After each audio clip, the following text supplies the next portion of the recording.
अरे भाग्यवान, मेरे जूते कहाँ रखे हैं? मुझे बाहर जाने में देर हो रही है। तभी मालती कमरे में आती है। ये रहे आपकी जूते। मैं इन्हें साफ करने के लिए ले गई थी। अरे वाह, तुम कितनी समझदार हो। मेरे बिना कुछ कहे ही सारे काम कर देती हो। तभी मालती झिझकते हुए रमेश से कहती है, सुनिए जी, आपसे एक बात कहूँ, बुरा तो नहीं मानेंगे ना? अरे नहीं नहीं, बेफिक्र होकर कहो। शादी से पहले मैं अपने मायके में नौकरी करती थी। मैं चाहती हूँ कि अब मैं फिर से नौकरी करना शुरू कर दूँ। वैसे भी सारा दिन घर में बोर हो जाती हूँ। देखो मालती, तुम्हारे नौकरी करने से मुझे कोई ऐतराज नहीं है, लेकिन तुम्हें एक बात बता दूं, हमारे खानदान में आज तक कभी किसी औरत ने नौकरी नहीं की। फिर भी एक बार तुम माँ से पूछ कर देखो, अगर वो तुम्हें नौकरी करने की इजाजत दे देती है तो अच्छी बात है। रमेश वहाँ से चला जाता है। फिर उसी शाम मालती अपनी सास के पैर दबा रही होती है। तभी उसकी सास मालती से कहती है, अरे क्या बात है बहू, आज तो ठीक तरह से मेरे पैर नहीं दबा रही। किसी ख्याल में खोई पड़ी है क्या? मैं भी तो जानूं आखिर बात क्या है। अब दरअसल वो माँ जी। अरे हाँ हाँ बोलो, इतना सोच क्यों रही हो? माँ जी, अगर आप बुरा न माने तो मैं नौकरी करना चाहती हूँ। घर के काम करने के बाद मेरे पास काफी वक्त बच जाता है। मालती की ये बात सुनकर उसकी सास गुस्से में कहती है, अरे बहू, तेरी तबीयत तो ठीक है ना? आज ये कैसी बहकी बातें कर रही है? भला हमारे खानदान में आज तक कभी किसी औरत ने नौकरी की है जो तू नौकरी करने की बात कर रही है, हैं? अरे बहू, तू क्या रिश्तेदारी में हमारी नाक कटाना चाहती है?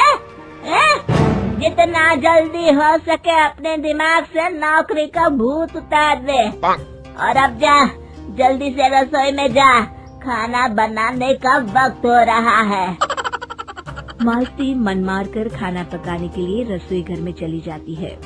अगले दिन, नमस्ते माँ जी, कैसी हैं आप?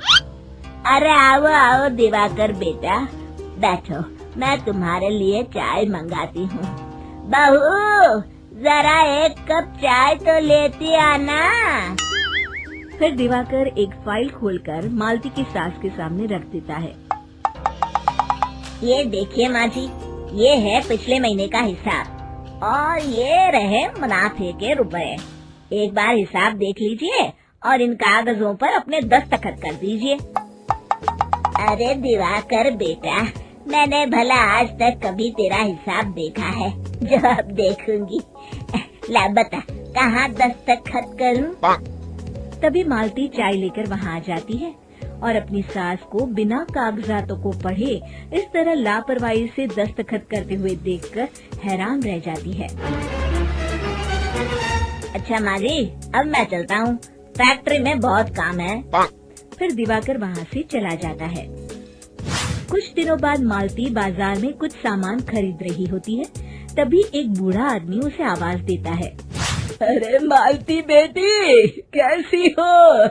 मुझे पहचाना? मैं तुम्हारी कंपनी में मुनीम का काम करता हूँ। हाँ चाचा जी, मैं आपको बिल्कुल पहचानती हूँ। कहिए, कैसे हैं आप? मैं तो ठीक हूँ।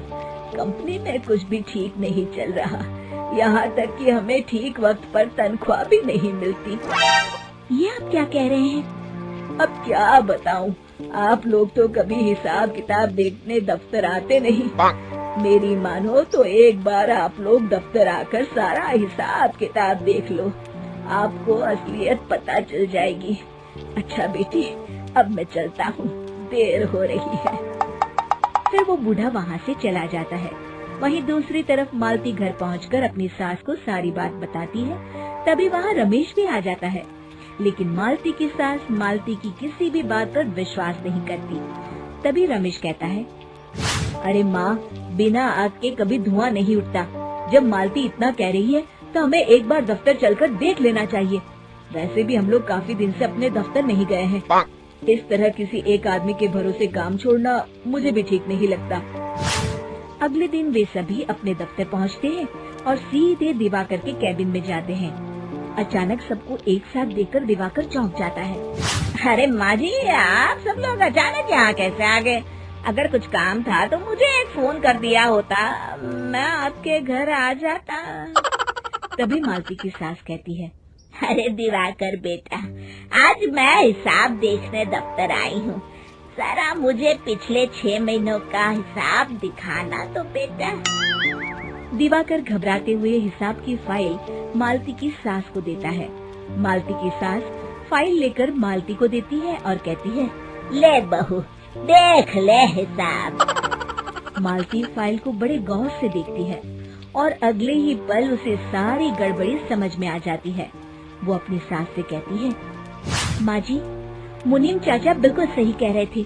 हमारी कंपनी में पिछले 6 महीनों में जितना मुनाफा हुआ है, हमें उसका आधा पैसा भी नहीं मिला। क्यों समझ लीजिए कि 1 रुपये में सिर्फ चवन्नी ही हमारे हाथों में आई है। मालती की बातें सुनकर मालती की सास गुस्से से दिवाकर को पूछती है, क्यों दिवाकर, मेरी बहू जो कह रही है वो सच है? दिवाकर समझ जाता है आज उसका भांडा फूट चुका है।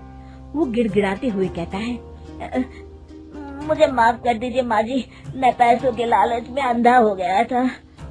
अरे वाह दिवाकर, तू तो एक नंबर का चोर निकला। इतने दिनों से मैं तुझ पर आंख बंद करके भरोसा करती रही और तू मुझे ही चुना लगाता रहा। अभी के अभी निकल यहाँ से और दोबारा अपनी शक्ल मत दिखाना। दिवाकर वहाँ से भाग जाता है।